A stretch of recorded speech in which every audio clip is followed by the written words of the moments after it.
everyone, I'm Captain Logan. And I'm Eric. And welcome back to Geekvolution After Dark. Eric and I are going to spend the next hour talking about some topics, some things, something. I have no idea what Eric's going to bring up. And really, no idea. Like, we didn't talk about anything ahead of time this time, so neither of us has any idea what we're going to be talking about tonight. And Eric has no idea what I'm going to bring up. I've been out of town all weekend and have hardly seen you. It's true. It's true. So, hi Eric, it's good to see you, buddy. It's good to see you. So yeah, I'm excited as always. This will sound weird, but like anytime I stay over at a friend's house, you go out, it always feels like we haven't seen each other for a really long time. Yeah. Like it's like we gotta get reacclimated again. Like occasionally I'll stay over at CJ's on a Saturday night or something, and you'll see me after work on Sunday, and it's like, oh, I haven't seen you in forever. It's because we spend that much time together. It's true. Eric and I are we basically have a symbiotic relationship. I finish Eric's sentences. Eric finishes. Okay, not all of them apparently, but the breakfast. That is something I have learned watching the new Punisher show. I'm only 3 episodes in, but boy, does Frank Castle love breakfast. Does he? That is the thing I have learned, is that Frank Castle is really into breakfast. I watched the first episode. Eats a lot of breakfast. Hasn't he already eaten eggs or something, even in the first episode, though? I think so. Yeah, eats a lot of breakfast. And he's just the most polite guy. He's so polite all the time. Anyway, I'm excited to talk about that when we get there on the Mega Show this week.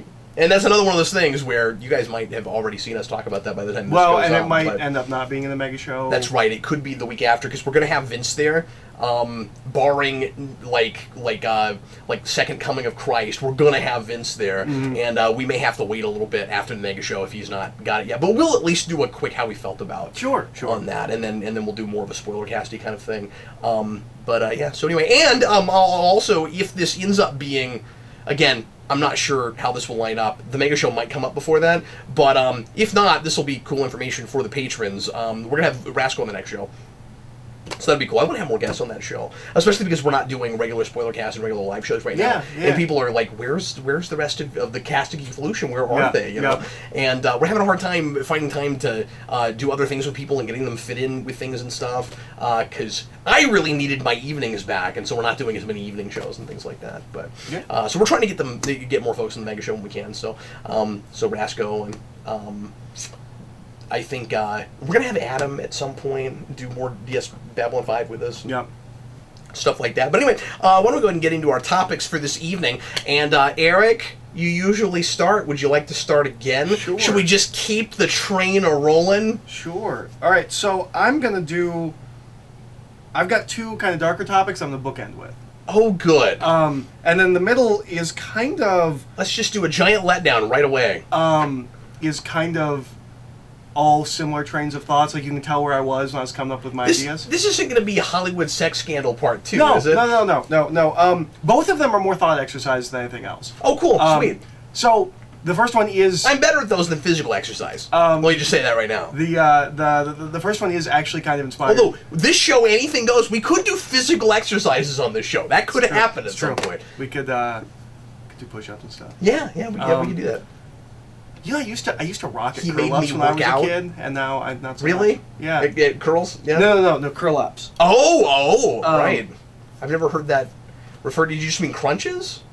They were always called curl-ups when I was a kid in school. But I mean, are you like laying down? Yeah, where you lay down, you do the curl up. I've never heard it called that. Okay. Anyways, yeah. So my first topic is actually kind of inspired by watching the first episode of The Punisher. Okay. I think it's a thought I've been thinking about a little bit recently. I really thought of it while I was watching Punisher. So Punisher takes the Punisher and does a very serious, very looking at this idea kind of a thing, which is what the Max series is. And I don't have a problem with it or anything like that. But Eric, we don't want our superheroes deconstructed. That's true. It's also not a superhero thing at all. But do we have a place in the modern world for the more escapist fun vigilante?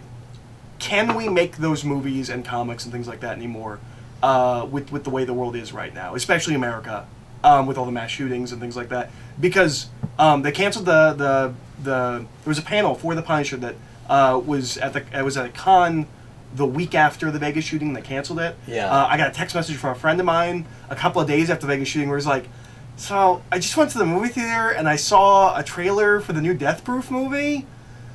And that's kind of weird to see a couple of days after a mass shooting. Yeah. And so, well, didn't they put off a release date for Punisher also?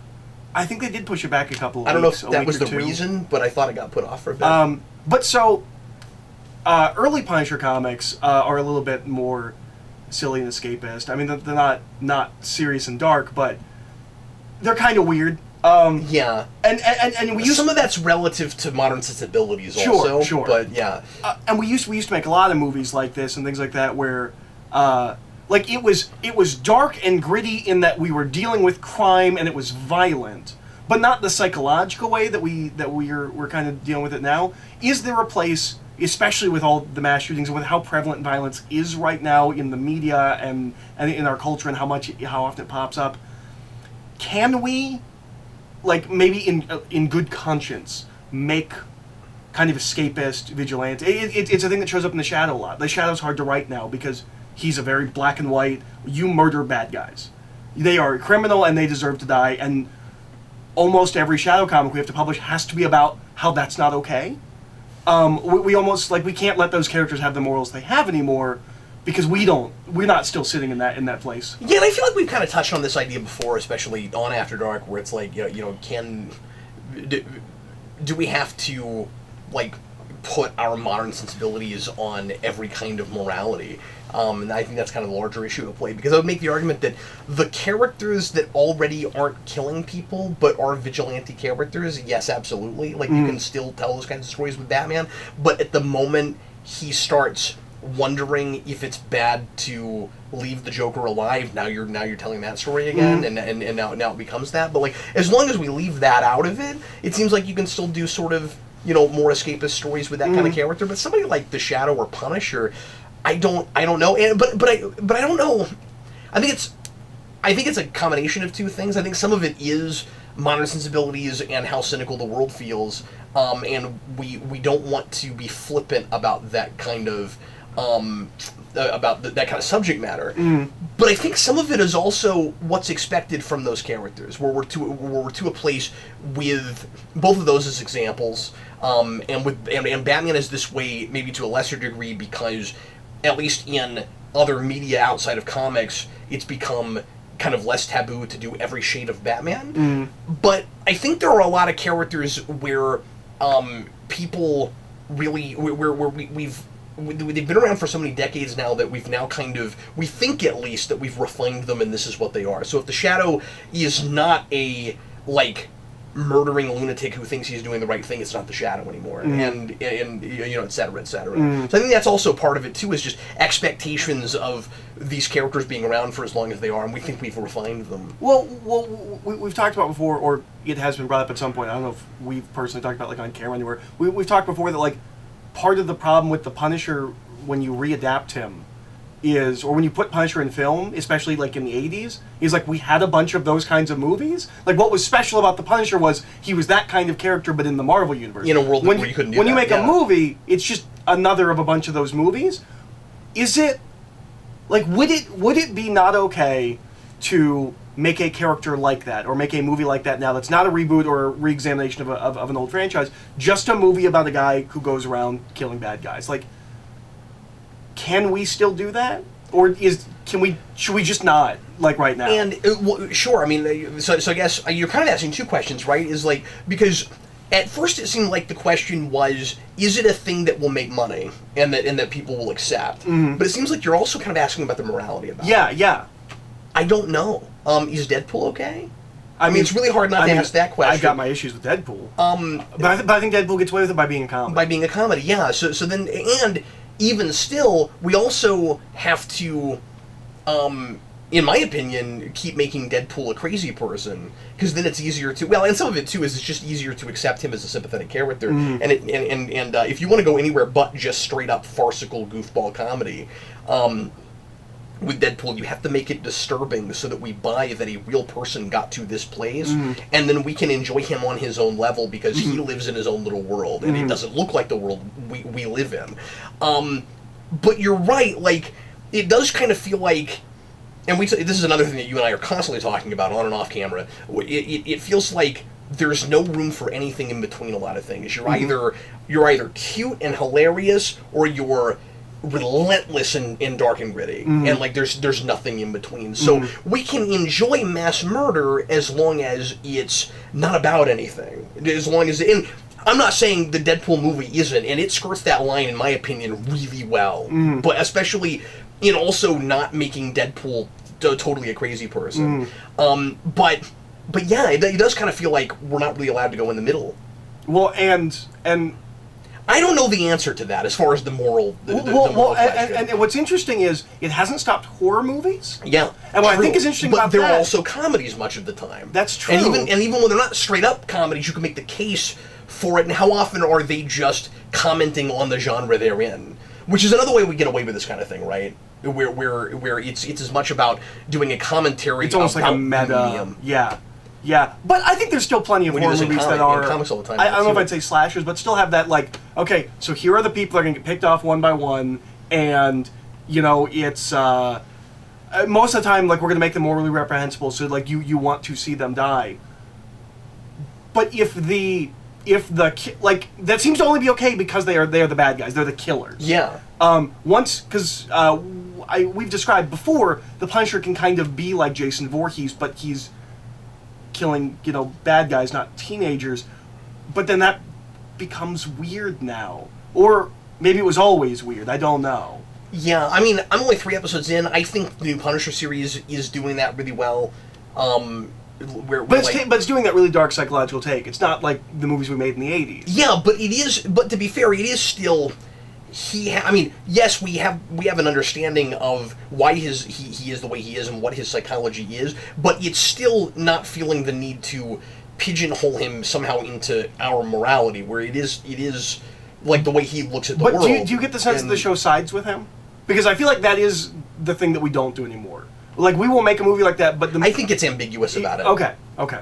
But again, I'm only 3 in. Because we used to make lots of movies where, like, we were totally with them. Like, yeah, go kill that scoundrel Charles Bronson. I think Daredevil is with Daredevil in season 2 when it uses the Punisher on the other side. I also agree with what's his name, the guy playing Punisher, when he says Barrifal? I also agree with him when he says Frank Castle's not the Punisher yet in that season. So And also like your POV character for the most part is Daredevil in that season, so of course we're looking at it through his moral lens, and then there is still question as to whether or not he's not going too far, and if it's a good thing or a bad thing that he's not going as far as Stick wanted him to. So I think they do a pretty decent job actually of keeping that at least ambiguous, where you can make up your own mind of what the morality is, and because it's set in our modern day, you can pick out what it expects you to think already, and then it can rattle that a little bit. That's what I think is going on there. So like, I think those are actually handling that pretty well. Okay.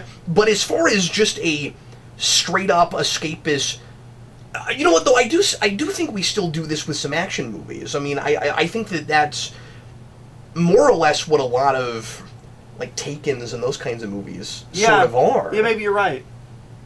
I've not seen. We don't mind. I haven't either, but I've seen some other movies that he's done that are sort of like that. We don't always have a problem with James Bond kills people, but then I guess they do get a little bit more into the like modern day take on it. When we get to the reboot, the reboot definitely in Casino Royale does the thing that felt like it had to be in every action movie in the 2000s, which is okay, our character's gonna kill people, but we're going to have them stop for a minute and think about what it means to kill someone. And we get that in Casino Royale, and it works really well in Casino Royale. Yeah, I mean, I don't want to give the impression that I don't think it's a good thing that we're doing that with a lot of things, but I also think that there should maybe be room for, I don't know if cartoonish is the right word, but for just more of escapist pieces where we all know that what we're looking at is not the real In the same way we view horror films. I'm sure Fast and Furious is kind of this way. Yeah, I wouldn't be surprised. Where we do still make action movies where people die and no one cares. Yeah, that's true. But they're not specifically the vigilante characters going out to, like, clean up the streets. No, that's true. Yeah, it's not like Indiana Jones, where he just takes out people and no one cares. You don't think about it. Star Wars the same way. Yeah. So I don't know. It's just an interesting question. I That is an interesting saw that question. well. I don't know what the right answer is, but precisely. But I do think that there's more of that kind of escapism than you're making it out to be. It just seems like a thing we don't really do much, but maybe I'm wrong. Not But it's always the big movies. Yeah, so, that's yeah. true. Okay, here's a quick one, and one that I don't know you'll be able to relate to at all. So I've talked about this a little bit here and there. Every year, I think about finally keeping up with basketball. I think I've told you that. Yes, you have told Every me year I this. consider doing this. We're back in a basketball season. I think I made a Once joke about again- last episode when we were talking about football. Is that Yeah. you would use that as the excuse to finally watch basketball? Once again, I'm in a place where I'm like, I'd really like to maybe finally keep up with a sport. I never do it. If I did it with anything, it would probably be basketball. One of the hurdles I have is that I'm a cord cutter. And I could have saved this for a rant, but I decided to do it here because it's a sports rant, I guess. There's not great options for people who aren't paying for cable. To watch sports. To watch It sports. doesn't stream on like Hulu. Or... Yeah, and nobody like saves them after the fact and streams them later. And a lot of people like have to watch them live. I don't know anybody that's into sports, so I'm not going to find out the scores. So like I guess I could live with watching them after the fact. That's maybe weird to people, but I could probably get away with it. And plus you could like skip around and stuff, and that'd be nice. But is there not like an ESPN streaming service? I don't know. It seems like to keep up with a particular sport, you have to get the basketball package, and it's always just inordinately expensive. And I think the ESPN ones also are that way. And I don't know. I just want something that's like, $5 or $10 a month for the duration I'm gonna watch it, and it's more than that. Well, I can tell you, having been kind of on the other end of that, when I was younger, we had the hockey package. Those packages fucking suck. Really? Yeah. So the way that they would work is, like, you wouldn't be able to see home games. So like, when the Lightning, which was the Tampa Bay Lightning, that was the team, and my stepfather had season passes from when they started up until I think 2 years after they won the Stanley Cup, because they just raised the prices like way too much and they got really, really full of themselves. And after the strike, hockey changed. It's not been the same sport since. But if we ever missed a game and we tried to watch it, it was impossible. Like, you would go to the channel that says it's the game, and it would just be a black screen because of some kind of rights issues with. So, like, those aren't the perfect answer either. Yeah. Like, those also have issues. Okay. Maybe it's different now. Maybe it's fixed now. But like, I mean, the nice thing is I would probably be watching NBA, and I wouldn't have a home team because we don't have a professional basketball team. so you probably wouldn't run into that. So I wouldn't run into that. But there did seem to be some kind of. I don't know legality or what something. teams I would follow, because obviously you're not going to watch every game. It's impossible. But like, I haven't figured out a strategy. Would I you haven't pick figured a out team good and way just stick with it? That's probably what I would do. How would you pick your team? I don't know. Would you throw a bunch of teams to hat? Possibly, like my dad always liked the Utah Jazz, and he always liked the Hornets, and I maybe would go with one of those just because those were teams my dad followed. Or I would consider doing college and following KU, because KU's had a really good last few years, and they won the championship I think twice in the last decade. I was living downtown the first year that happened in like a couple of decades, and it was pandemonium.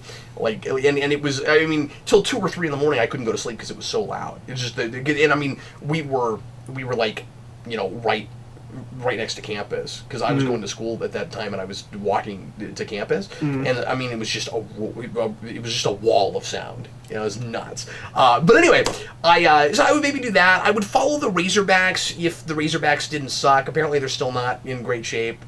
But I guess. But that's not the kind of team you want to follow. So like you can be there while they're sucking, and then when they win, you feel like you earned. Yeah, but it's been so long since anybody cared about the Razorbacks. But the Cubs won. Like anything is possible. I mean, I guess the nice thing with is the great power, anything whoever is you possible. follow, if you're watching one team, you're going to get to see good teams playing good basketball. But if they're playing against a really shitty team, then, you know, you're going to keep seeing these, like, 30, 40-point gap games, and you don't do that all the time. And I don't know, like, I'd rather do it if I had somebody to do it with, and Brandon always said, you know, if I started following basketball, he'd come over and do it with me. So, like, at least I'd have somebody to watch it with. So, you know, maybe so I don't know. I really want to do that. And I mean, like, we could go to bars and stuff, I guess. That would be another way to do it. Yeah, that is a way to do it. I mean, it becomes expensive. Although, yeah. How many games are in a month? I don't know the answer to that. But the problem is, if I'm only following one team that's not a local team, I'm not going to be able to find that game anywhere I go. That's true. That's part of the problem. Unless you knew a place where you were a regular and they would let you, like, be like, hey, go up to the TV and be like, would you put that game on? That's the Yeah. one I want to watch. No one else gives a fuck, but I want to watch that Yeah, game. yeah. No one else cares about the Razorbacks, but... Yeah. See, it was 15 minutes in before I remember this was a show where we could swear, so I just threw one in real quick. You know? But anyway, so I don't know. That's a thing I would still like to do. And one of these days, I'm going to be like in my 40s going, one of these days I'm going to finally watch basketball, damn it. You know. So. Sure. Anyway, what is your next topic, Eric? I actually need to look at my list. I know the answer. I don't need tiny cue cards. Yeah. So, I don't know if we've ever talked about this on video. If we have, we can just skip it. But I don't think we've ever talked about this on video. I want to explore, because I think it's... I know it's different for both of us. I want to explore the question that always gets asked of writers. Yeah. Where do you get your ideas? Yeah. And I know you and I come to it differently. So I thought it would be interesting to... Because I don't actually know if I know the answer for you. Yeah. Like, when you came up with your idea for your food novel, like, I don't know where that came from. Like, I guess you were just sitting around thinking, like, what if people were food? Honestly, I hate this question. For myself, anyway, because I don't know how to explain that with a lot of things. Because, here's the thing. I am... Unless you wanted to throw yours out first, because you're... No, you can go first. Sorry, I didn't want to, like, I'll go after. take over your topic. No, absolutely. I'm a walking contradiction, because my advice is always start with a character and let the idea come from the character. I don't know that I've ever actually really done that. I hate to say, like I feel like I'm giving away my hand or my secrets or something, or like I'm a hypocrite or something. I think stories, for the most part, should be character driven, and so I give that advice because I don't think, especially for beginning writers, it's a good idea to try to come up with that great, amazing idea that no one has ever thought of before, because you end up with a concept over execution place, right?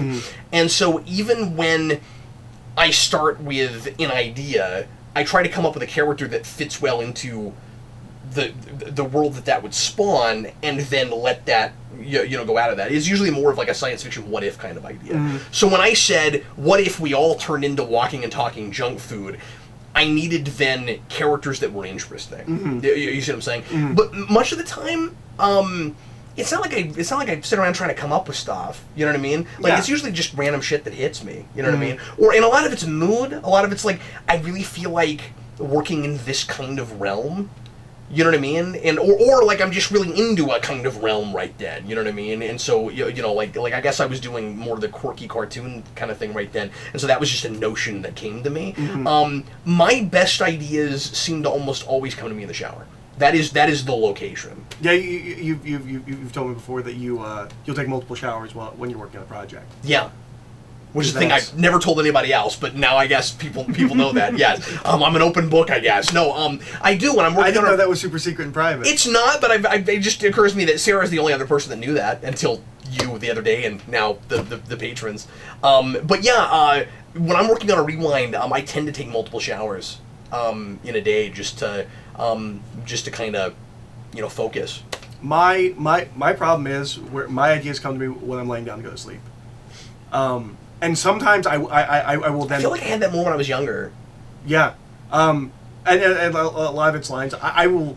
like the first line of something, like I'll have... And like, sometimes I'll write it down, or sometimes I'll just not go to sleep and I'll have that with Rewind, where there'll be like... ideas for like or just a notion about a movie that hadn't come to me yet, and I don't have anywhere to write it down right then. But not fiction as much. I don't know. Yeah, that's. But more of how I work with fiction is just as I'm writing, because that's the thing is I've always said this. I think better with a keyboard on my fingers. So ideas come to me as I'm formulating a world in the first place. That's why I don't like to outline. I just do like I'm reading a book at the same time as I'm writing a book. See, and I need to find a way to loosen up while I'm writing, because like I can have a whole dialogue scene play out while I'm laying in bed, and it's better than whatever will end up on the page. Yeah. You just got to get to the point where those things are happening simultaneously, and a lot of that is just writing enough where the way you think and the way you write is no different. But on my side, it's the most, like, I think it's the worst way I could possibly operate, as far as wanting to one day be a sellable person, because my ideas always come from not having what I'm looking for.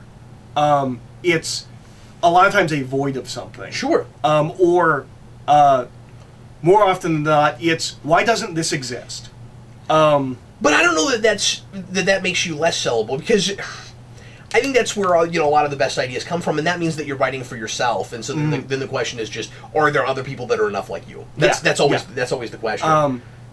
If it comes from a place of I need to come up with something that is like other things that are big right now, it's just not going to be as creative, right? Like part of creativity is filling that void, not just. And not in the sense, I got to be careful, because a lot of people think you have to come up with an idea that nobody else has ever come up with before. The idea is making it your own in the first place. So I actually have another topic about that for later tonight. Good. The same 6 billion topics. Sorry, just ideas in the first place. Concepts, notions are going to be told in stories again and again and again and again. It's about making them fresh in yours. Each time a new person does one. And so when you sit down to come up with an idea, which I also really hesitate to even say, but like when you have something that you really want to write about, if it doesn't exist the way you want it, that's when it's probably the thing you ought to be doing. Yeah, and that's where almost everything I can't get this, so I'm gonna make it. Yeah, that's almost in my mind like the definition of creativity. Like. And that's where all of my, like, I have a thing I work on and off of that's kind of a Western fantasy thing, because I'm really fascinated by the idea of why does fantasy have to be medieval?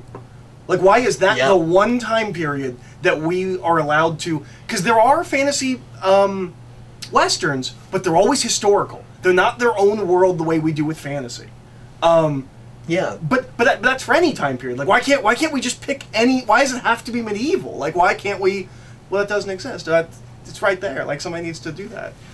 I had that with Bright. Like, I'm so glad Bright's coming out, because that's a thing where I'm just like, why has no one done what happens when Tolkien gets to modern day? Yeah, because it's always a secret society. Yeah, exactly. It's like, yes, we do that, but with something like Harry Potter, we don't allow it to be the norm. No, it has to be part of history, like the way it's treated in there. Like, I've always wondered, like, why do we always have, like, hidden civilizations? Why aren't orcs and goblins and things like that treated the way they are in fantasy? I think part of it is because what people tend to like to say is we have magic, and then eventually we have technology instead of magic, and you can't have both at the same. Well, why not? Like, and I think some of it is just people feeling the need to put themselves squarely in a particular genre. Like they're like people are too afraid to mix genres, so they're like, well, if it's but if it has technology, now it's science fiction at the same time. We can't have that.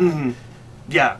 Well, but just the fact that there's technology there doesn't make it science fiction. That's the world you live in. I also think there's this weird, maybe counterintuitive idea of, like, when you go into a fantasy book, you know what you're getting. Yeah. When you go into a book set in the modern day, they feel like it needs to be the world that you exist in. Yeah. But why? Why can't it be a fictitious world that takes place in a world like ours. Yeah, well, why can't we mesh things like? I mean, this is a silly example, but like, but like, I know I brought this up before, but like bread and circuses in original series where you have something that looks like the Roman gladiatorial games, but it's happening in the '60s when you can televise it.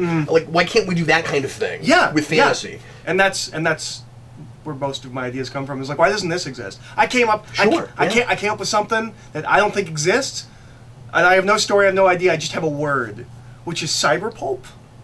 I want to do like the Shadow in a cyberpunk setting. I don't think that exists.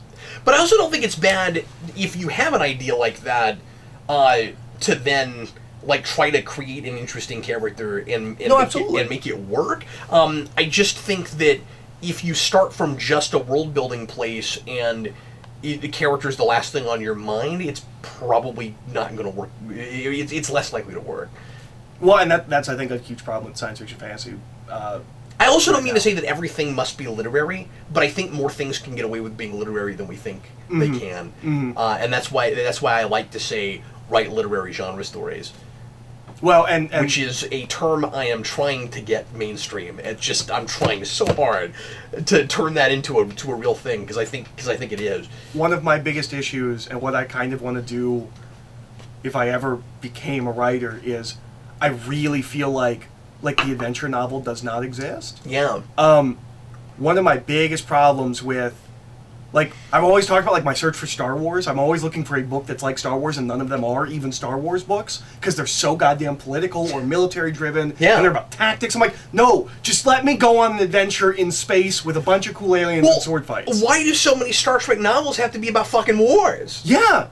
I don't, and, like, every time... It's hilarious. It's like, I want my Star Trek to be about the politics and the social stuff, and I want my Star Wars to be about wars. Yeah, I just want an adventure in space, and I look high and low for these kinds of things. Yeah. And it's always, I'm like, why are there 40 characters? Why is it about politics? Why is it about, like, war maneuvers? I don't care. That's not what I'm looking for. Well, some of it is action is difficult to do in prose. That's fair. But we used to do lots of it. Like, Conan the Barbarian. We used to, I never find those things interesting. I do. I want to know if it's possible to have your cake and eat it too, and again do a literary action story. Can you do it in prose? Obviously, this can be done in film and comics and things, but can this be done? I'm not getting hot in this because you turn the heat up. Can that? Yeah.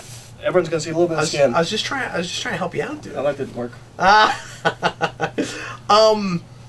look, Ninja Turtles again. Yeah. But this is not the same day. Is Star Wars and Star Trek? No, it's a week later. Are Star Wars and Star Trek now? This is a different thing. Is sort of. Is this a topic or is this no? sidebar? This is a sidebar. This is a sidebar. So is it a grass is always greener thing like with movies and video games where Star Trek wants to be Star Wars and Star Wars wants to be Star Trek? Because I do think a big problem with Star Wars books is they brought in science fiction writers.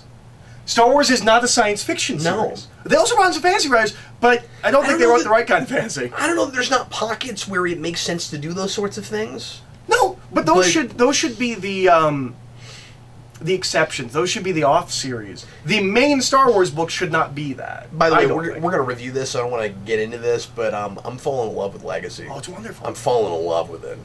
It's like somebody made Star Wars for me. Like I'm in love with it, and I should find I should find Cade Skywalker to be like intolerable, and I don't, and that's amazing. Yep. Yeah.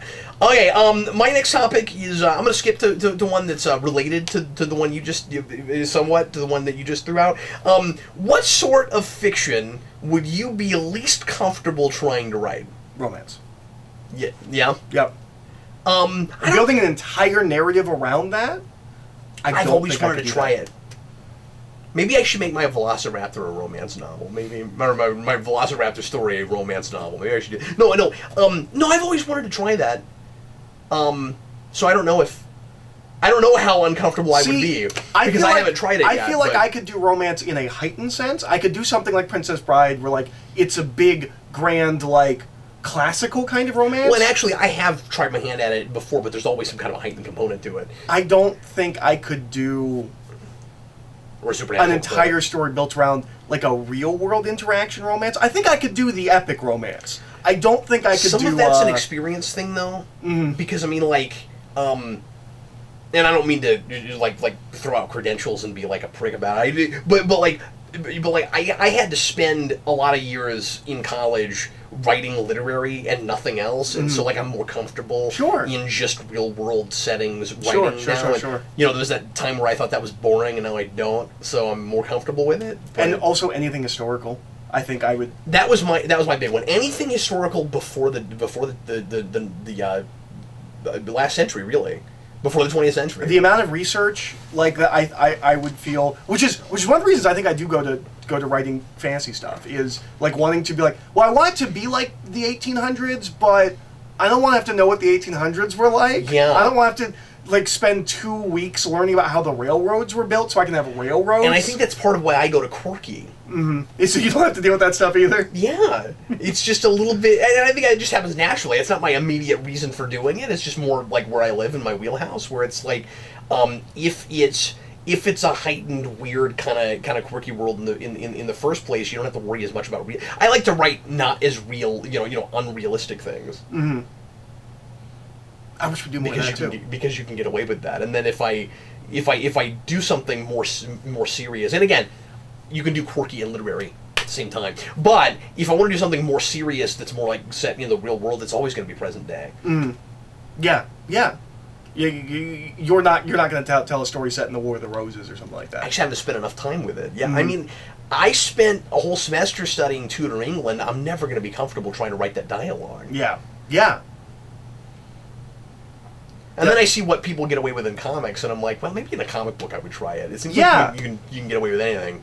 Yep. Well, and that's one of the things. But I would know, and that would be uncomfortable for me. That's one of the things for me that's really appealing about comics, especially with something like science fiction, is not having to worry about explaining technology. You just have to it just has to be visualized. You don't have to know how it works. Yeah. Because the idea is, well, it could. And you get away with that, I think, way better in a visual medium than you do in a written medium. That's true. Yeah, where you almost feel like you. I mean, all mediums are written, but a prose medium. But yeah, what's your next topic? My next topic is actually kind of going to jump off of something you said about Star Wars and Star Trek wanting to be each other. Boing. So I'm going to build it around a slight, not conversation, but like back and forth I had with someone.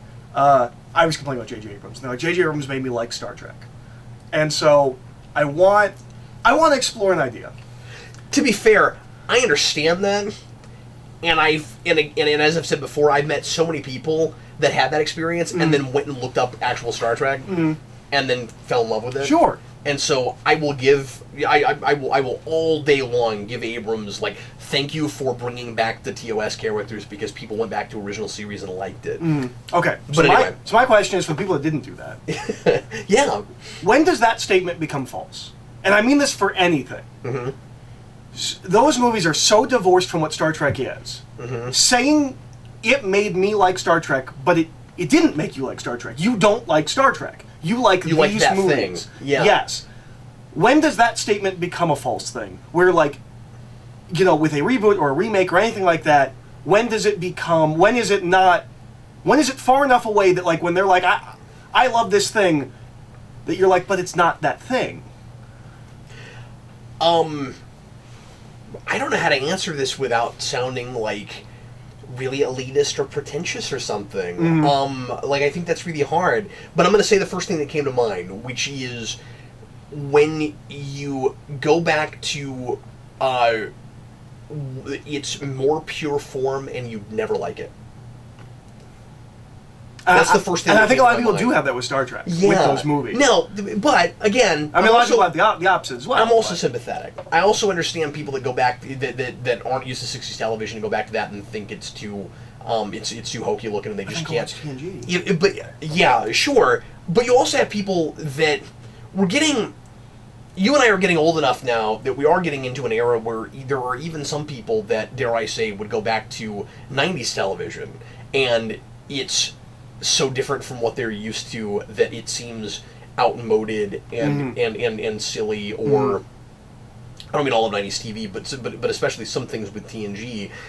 Some people just think that if it's not,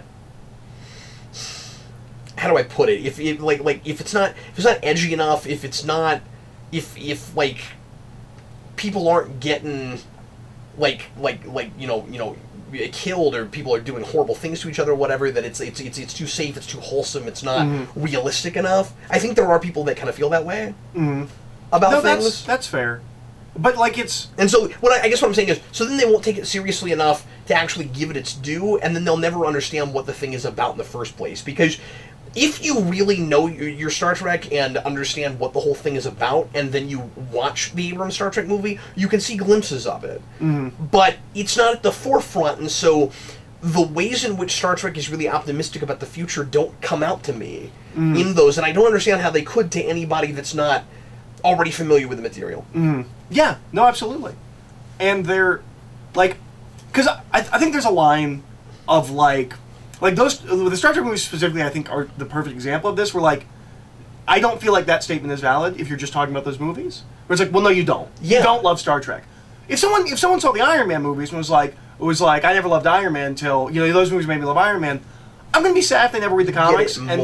But it's 89's the same way. 89 is not exactly Batman. It's in the ballpark. It's close enough. Sure. Yeah. But I can also see someone having that when 60s Batman first drops, and being like, the Batman TV show made me love Batman. It's like, well, it really didn't. But it's, as we've mentioned before, it's all about what they're talking about. So so if they're just saying, I'm now a fan of this character, like in the TV show, it doesn't matter to me if they ever go look at anything else. But with Star Trek, that just feels so wrong. I'm like, that's not what Star Trek is. Yeah.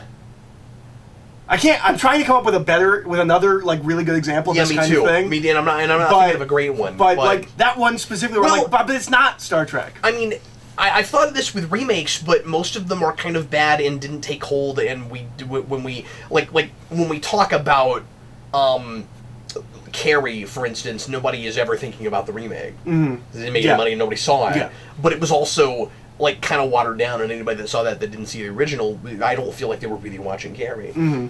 Well, and this is a question mostly for franchises, I think, because even the remake of a film is kind of its own thing. Like, yeah, sure.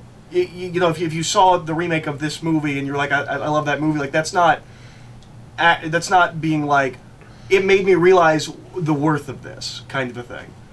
Some things get so far away tonally and just with like the initial motivation, like what they're about, that you'd have two totally different camps of fans. Like if you start watching, if your only exposure to Powerpuff Girls is new Powerpuff Girls, it to me, in my mind, you're not a Powerpuff Girls fan. You're a fan of this new Powerpuff Girls thing. Yeah.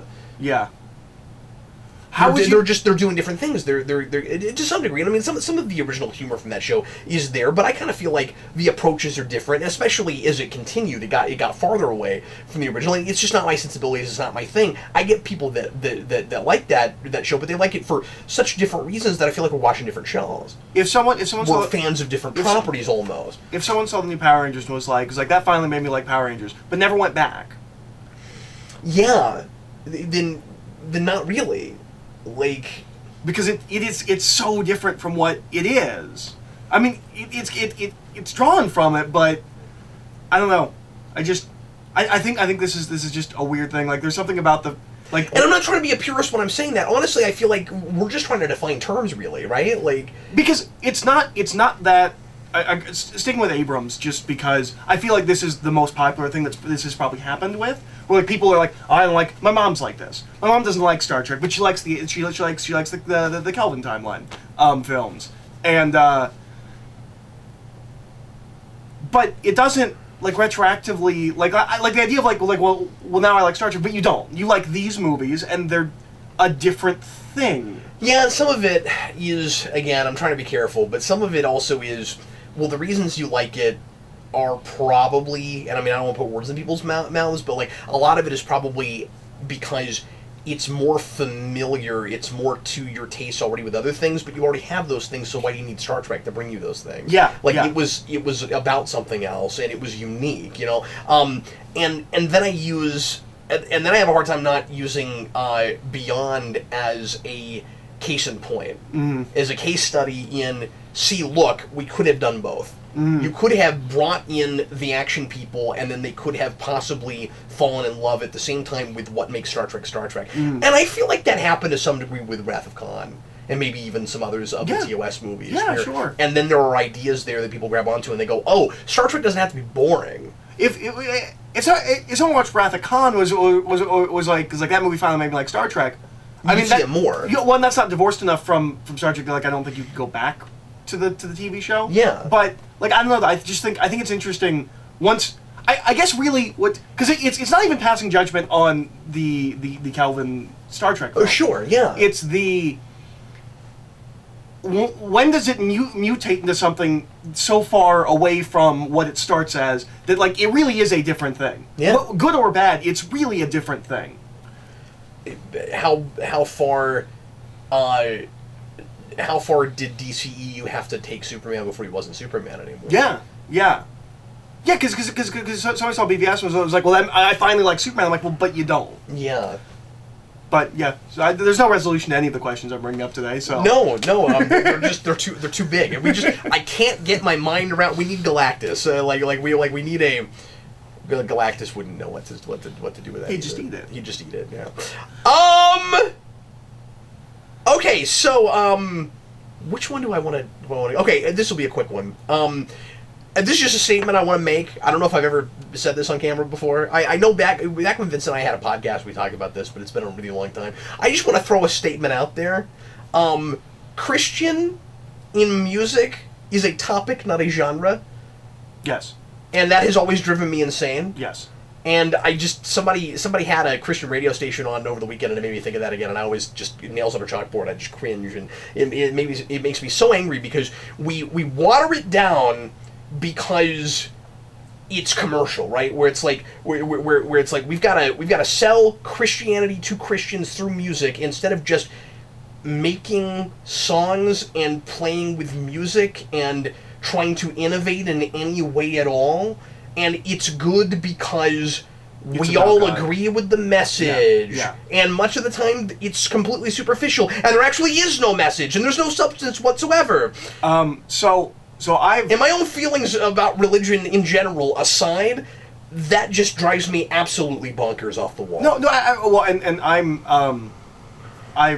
I made a video. Everyone knows I'm no longer a Christian, but even when I was, I had similar issues. My issue with Christian music is that it's what I think a lot of Christian media is, because I don't like most Christian media. It's just preaching to the choir. It's not just that; it's also too safe. I hate that there are Christian thriller novels, but because they're Christian novels, they can never go as dark as some of those should be. Yeah, you can tell adult stories and still have a Christian message. And at the same time, I would say. This is almost the opposite of the point you're making with music, but I think it makes sense with music. You have a Christian radio station. Why does all the music have to have God and Jesus every other word? Why can't Christian radio simply mean it's wholesome and it's not anti-Christian, right? Why can't we just have like songs that fit enough into our worldview or whatever to count as Christian? But I mean, this sounds like just a really censored radio station, but you know what I'm saying? Like, why can't that just mean wholesome? Why can't we have, like, songs that are about romance but not sex, and that goes on a Christian radio station? One of my biggest issues with Christian music as a teenager was all of their songs are about the same thing. Yeah. There are no relationship songs. Like, Christian music isn't relatable in any aspect other than no, it's faith. All praise. Yeah. That's all it is. And it's always mimicry. Like, I used to know bands that were, this is Sum 41, but all of the lyrics are about God. Yeah. Blink-182, but all the lyrics are about God, and there's no... This is Linkin Park, but all the lyrics are about God. Yeah. There's no artistry to it. Right. And there's no passion. Like, it feels very... It's just cash in. Yeah. It's just grab on to whatever the popular sound is right now and slap God words on it. And like, we do it to appease churches and to appease Christian families, and where you'll have a mom and a dad that say, well, I don't like the music that Nikki's listening to, but at least it's about, yeah, at least he's got God on his lips, you know, and at the very least, that's always seemed very disingenuous to me. At the very least, it at least eliminates the idea that I have heard Christians say that, like, simply music styles can be bad, which is clearly influenced by the kind of music it is, but, like, metal music, certainly in the 80s had a reputation with Christians, and there's now Christian metal, and, like, maybe that helps dissuade the idea that, like, a single kind of music can be bad. It makes it worse, though, to me. Does it? Yeah, because here's the thing. You can sing angry and not be evil, right? Yeah. Like, and this is the really superficial nonsense, I think. This is a place I've never gone on video. Not to get religious, but Jesus talks about righteous anger. Yeah, anger is not always bad. But even beyond that, just expressing yourself in the moment, right? When you sing songs that, because I mean, can we both agree?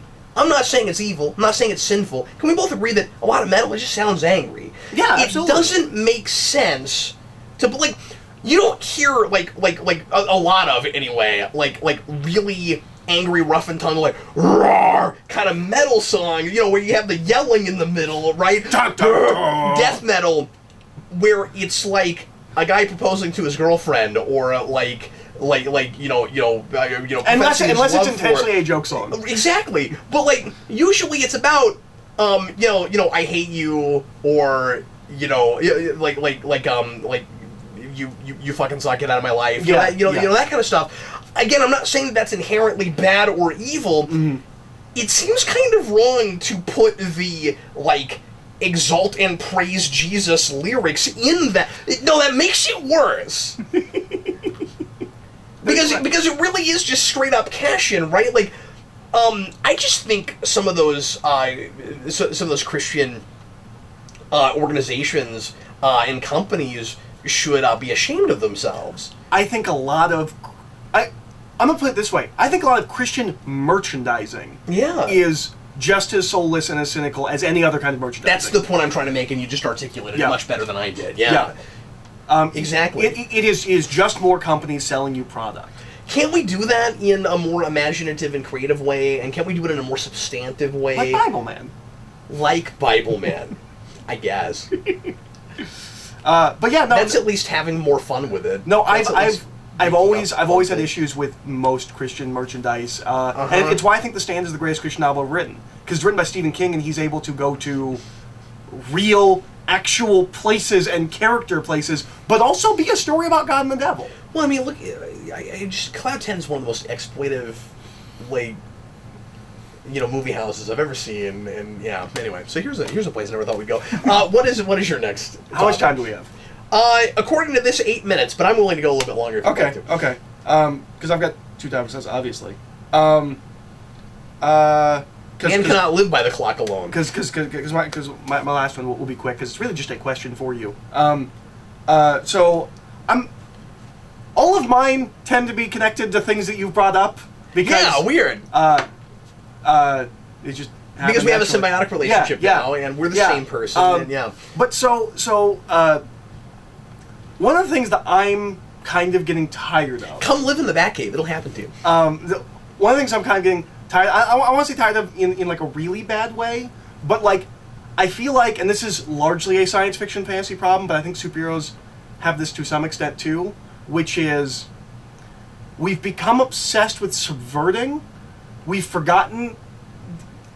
It's the idea of a simple story told well, I think, has been lost. Yeah. Where anytime I go to look at like what the popular fantasy books are, what's real big right now, what's some of the best series coming out, it's always, well, those normal fantasy stories that like those traditional fantasy stories, it's like that, but we twisted all this stuff, and what if it was really dark, and what if everyone died? And like I'm like, okay, I want you to take all of your literary expertise and talent, and I want you to take one of those traditional fantasy stories and make it great. And just do it really well. Because one of the problems with a lot of that stuff... We're changing the cliches. All you do, and we have this problem with so many things in our society now, the answer is always the opposite. Yeah. No, it's not. I freaking hate this mentality. We're gonna get to the point where, look, if you take black and you always make it white, and you take white and you always make it black, if you make up down and down up, eventually we're just gonna want to subvert it back to where it was before. That's what we're just gonna. It's just a vicious cycle. Like there's, because one of the things with a lot of these genres, when you go backwards, and this is what authors will always talk about, is how, well, they weren't that good in the first place. Yeah. Fantasy has this a lot. You go back to a lot of the kind of throwaway fantasy stuff from the 70s and 80s, a lot of the D&D tie-in books and things like that, and everything just trying to be Tolkien. They're like, well, I didn't want to do that. And I'm like, yeah, but the problem, I mean, the fact that everyone was just doing Tolkien was a bit of a problem. Yeah, but sure. Like the idea of, like, the young boy who goes on the quest to get the thing, like... Just do it better. Yeah, just do it good, because that doesn't exist. Yeah. Because when you go back to that stuff, it is kind of boring, and it is kind of derivative. You don't have to just flip the script completely, just do it good. We forget about quality, and we think that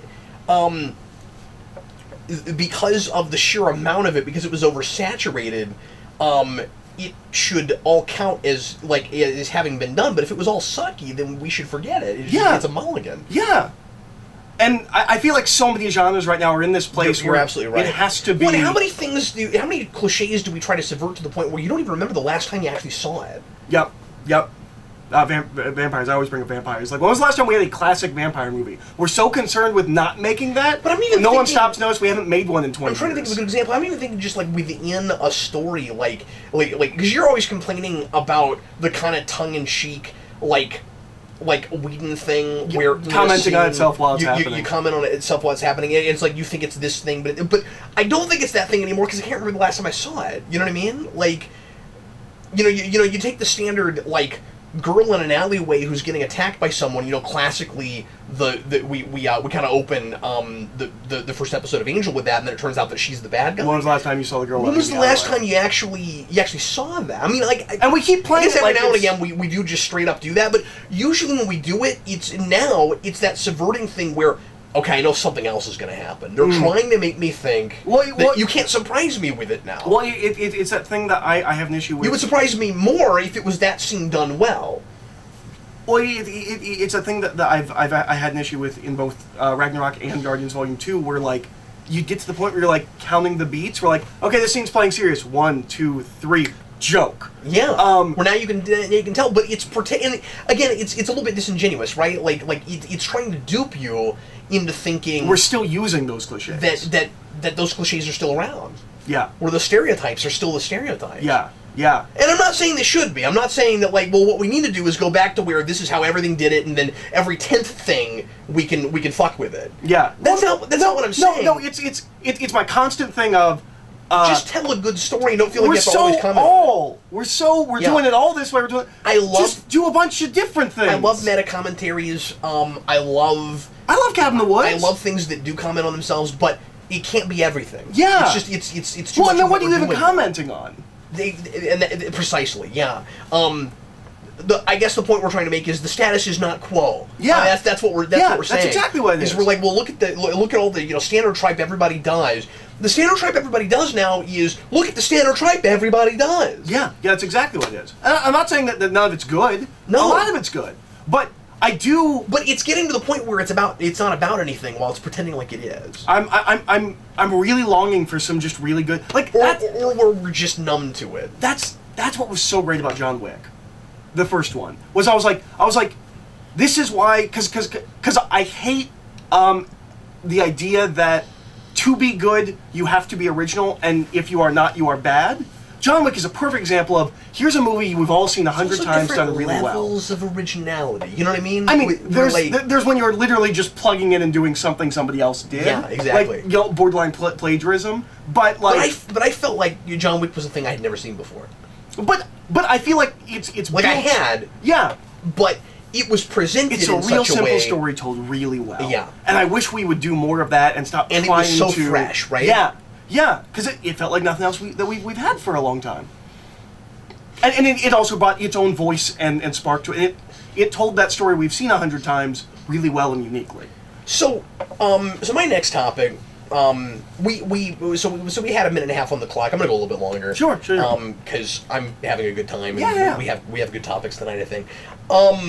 this is not about any of the stuff we've been talking about. We that was fun. We had a nice kind of fiction tirade for about 35 I told minutes. you could tell exactly where my head was for all my middle topics. And I had one of those, but it tied things together kind of well, so that was fun. Okay, so do you mind my mentioning that you're dating someone?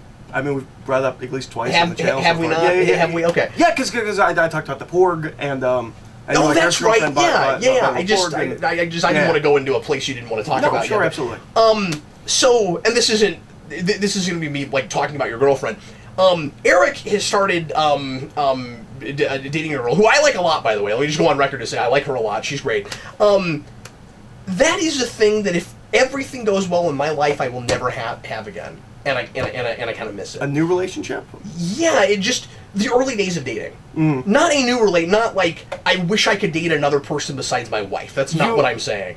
Do you mean like the chemical, like how you feel different? Yeah, well, and also just the general experience of it, just the general.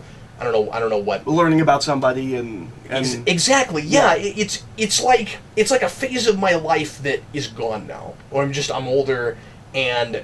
Like I'm in a wonderful marriage, and if all goes well, I'll never have that again. And even if something tragic happened, and I were to down the road, like feel the need to remarry or whatever, it wouldn't be like it was in my 20s. No, even if that happened in your 40s, 50s, whatever, it wouldn't. And like after having some kind of a tragic, horrible thing happen with your marriage, like it wouldn't be the same thing. So like it's just I will never feel like that again. I'll never have the like and with Sarah and I, it was the experience of romance and building a friendship simultaneously. It was, and that's when it works. That's how, in my opinion, it always should be. But like where I was.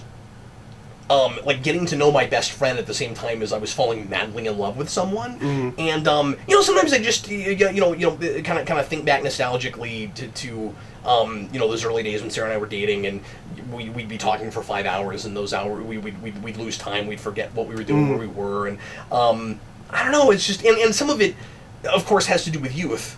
And being, being a lot younger, and the freshness of like adulthood and doing adult things and all the firsts. I remember going to Sarah's dorm room late at night and having to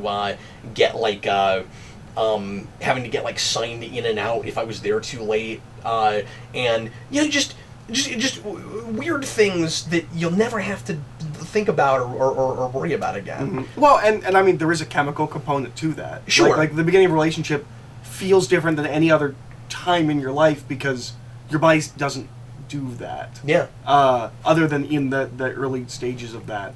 So because I've been thinking about that a little bit because you started dating someone and I kind of envy you because I'll never have that again.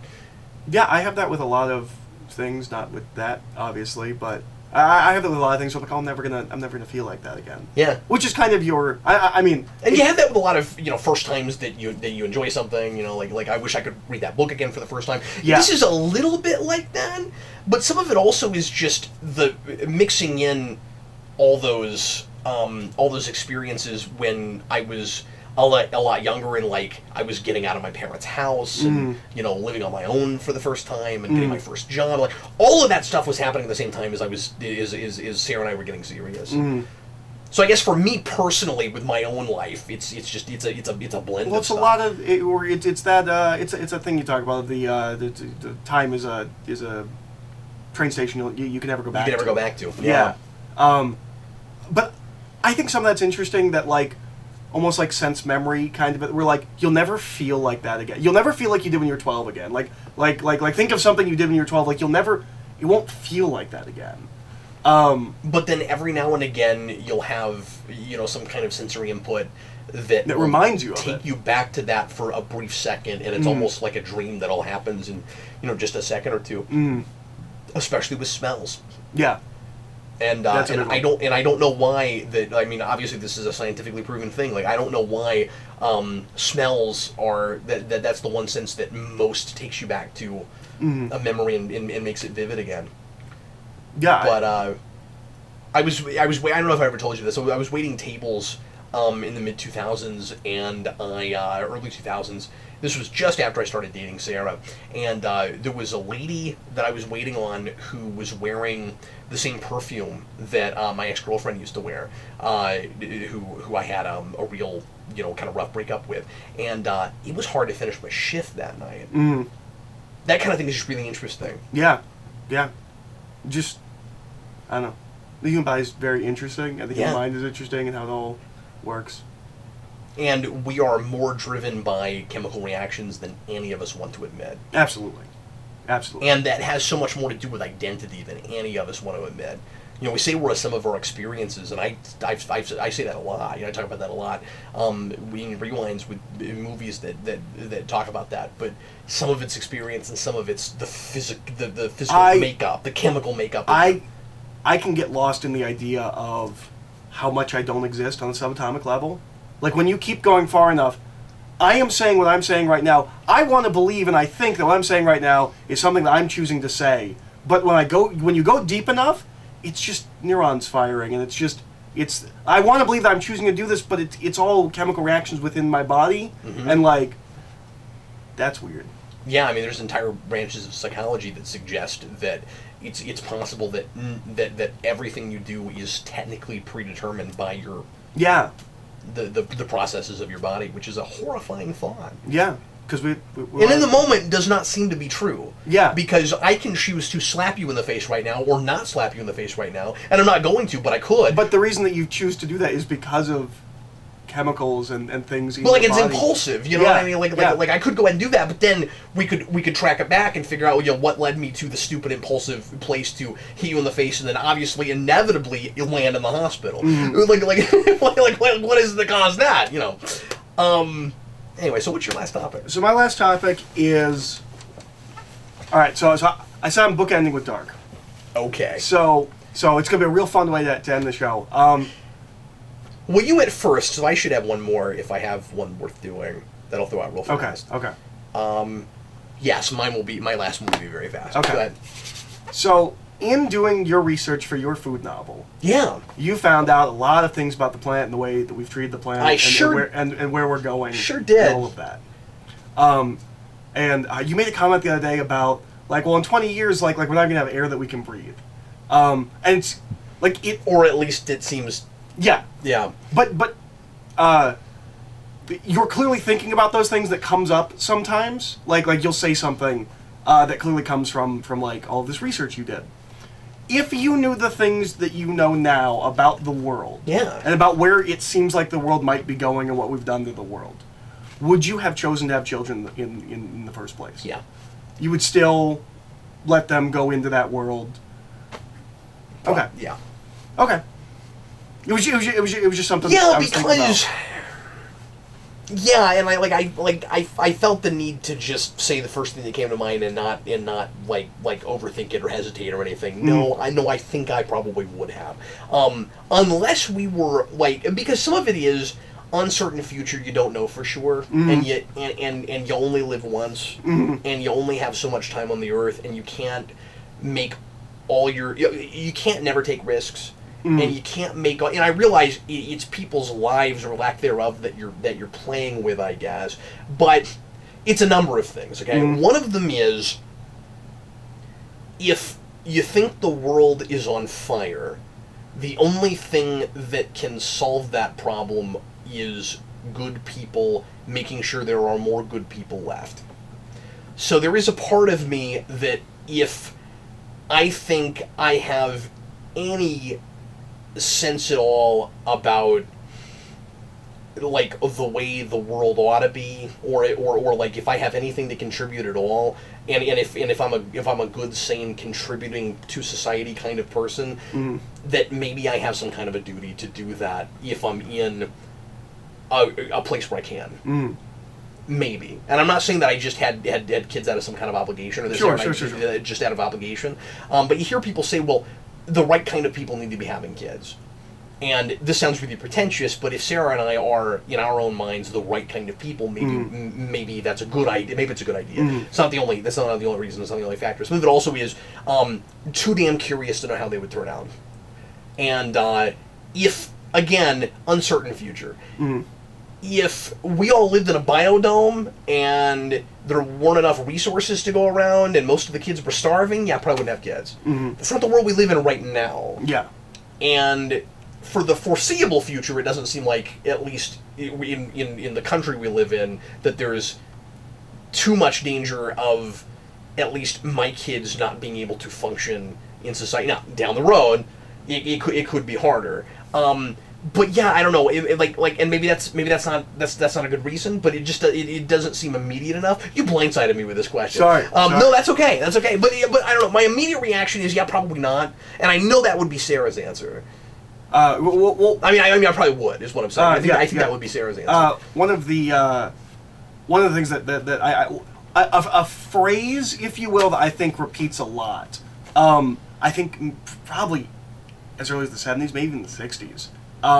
In film and television and novels and stuff, is the question of, or people will bring up, like, why would you have kids right now? Yeah. Why would you let kids be born into the world? And that's always about the state of the world right now, which I think is different than, and we might not have breathable air in 20 years. And believe me, it's scary. So I thought that was an interesting question, because you looked into this stuff far more than I did, and you've told me things, but... And yeah, and I'm glad you reminded me of that part of it too, the research thing. So, before we had kids, obviously, I had that thought, and I thought about that, and I was like, but...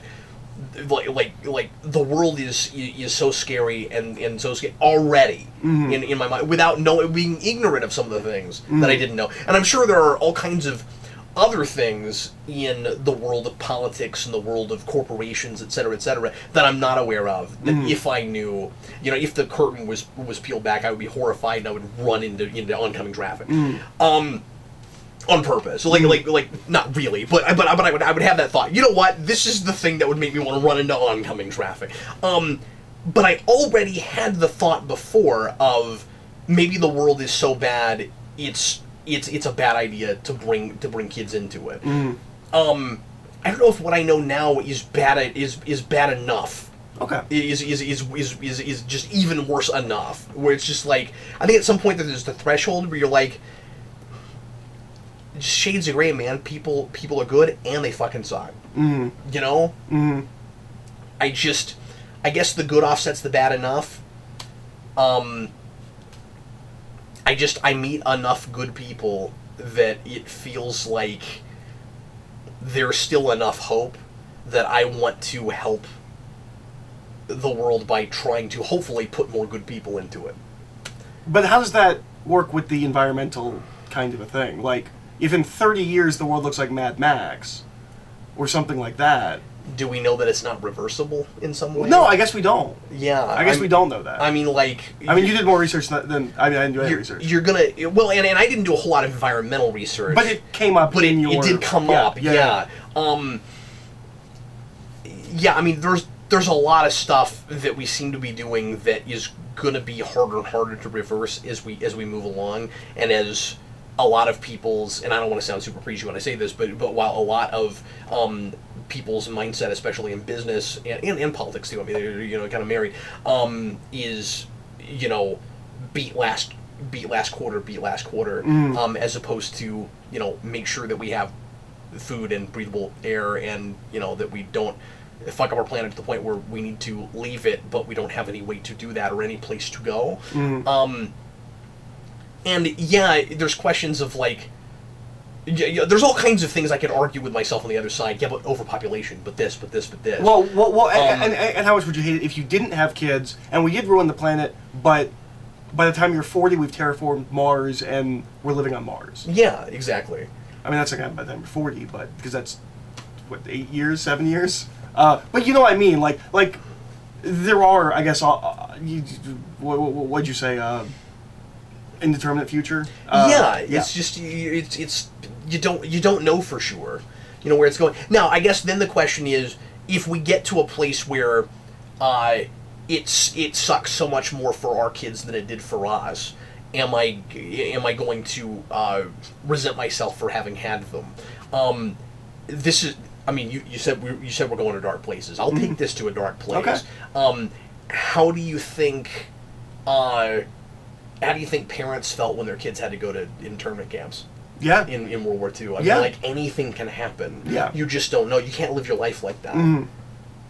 And so that's kind of my answer. Is just you can't live your life that way. And I mean, and again, like you could argue on the other side. Okay, so you want to have kids to try to help to hopefully put you know good leaders into the world or whatever. Like that's, and that's not even your main reason for doing it, but there's part of a reason. But then also, well, aren't they like using up resources and like aren't you helping to like cause more of the problem and stuff? Like, shouldn't we all stop having kids so that we're not using up all the resources and stuff? And like, I don't know. There's arguments on both sides. And my first reaction is just like I don't know that you can live your life that way, or that you should live your life that way. I don't think having kids is the same thing as like leaving your faucet running all day. You know what I mean? Right. I don't think it's irresponsible behavior unless you're not going to raise them, and then it's very irresponsible behavior, and you shouldn't do that. You know, I don't think everybody should have kids. Yeah. Hopefully, hopefully, I am the kind of person that should. Hopefully. So I don't know. That's wow. You blindsided me with that. That's, I mean, fascinating thing to talk about. Yeah, I just thought that would be an interesting topic, and it's not really anything I can really contribute because I don't have kids. Sure. And yeah. Does it deter you from wanting them? No, because my worldview, and this is incredibly naive, and I'm aware of this. Like, and this is so weird when I explain it because I seem so cynical. But my worldview has always been, even before I could articulate this, I assume everything is going to go bad. I think everything's going to hell, but I also think at the end of the day, it's all going to work out. And so... Well, there's the part that like, if it's all going to hell anyway, like, you could look at this in the glass half empty place and come to the same conclusion. If it's all going to go to hell anyway, what difference is you and I having a couple of kids going to make? Well, but it's not just having kids, it's what's going to happen to those kids when they grow up. Well, that too, yeah, sure. But no, Yeah, I mean, I'm looking at all sides of it, but yeah, of course. I kind of naively... I guess I was still in the, but they're taking up resources place. I kind of naively assume that everything is going to work out and it's going to be okay. Like, and like, I'm wrong. I know I am. But I mean, I don't know that you are. And then the problem is vicious cycles, and the story is not finished, and you and I will be dead long before the story is finished. So you don't know if everything will work out in the end, because what is the end? Yeah. When does that happen? Yeah. For us as a society, for us as a species. I mean, things are moving fast. You know, we could be living in a totally different kind of country by the time we're gone. We could see something. Hopefully not. We could see something like Germany in World War II, where it turns into one thing and then it cycles back around and turns back into something else. Like. Anything could happen. But it's interesting to note, I'm just saying, that, like, you can think things will work out or not work out and possibly never know. Yeah. Well, I mean, even on a small scale, I kind of tend to think that way. Yeah. I tend to think everything's going to work out in some way. And it's funny, I'm almost the opposite. I tend to be an optimist but worry about everything. Well, what's the catchphrase of being cynical is like you're always either right or pleasantly surprised. Right. Yes. That's where I live. So I'm not going to bring up my last topic because I really like that as an ending point. Okay. We're well past an hour, right. So I'll bring up my other thing. It's just not that interesting next time. So anyway, everybody, thanks so much for watching. We sure appreciate it. I hope you enjoyed this video. We had a lot of fun making it for you. Yeah. And we'll be back in a couple weeks with more Geekvolution After Dark. And in the meantime, I am Captain Logan. And I'm Eric. See you next time.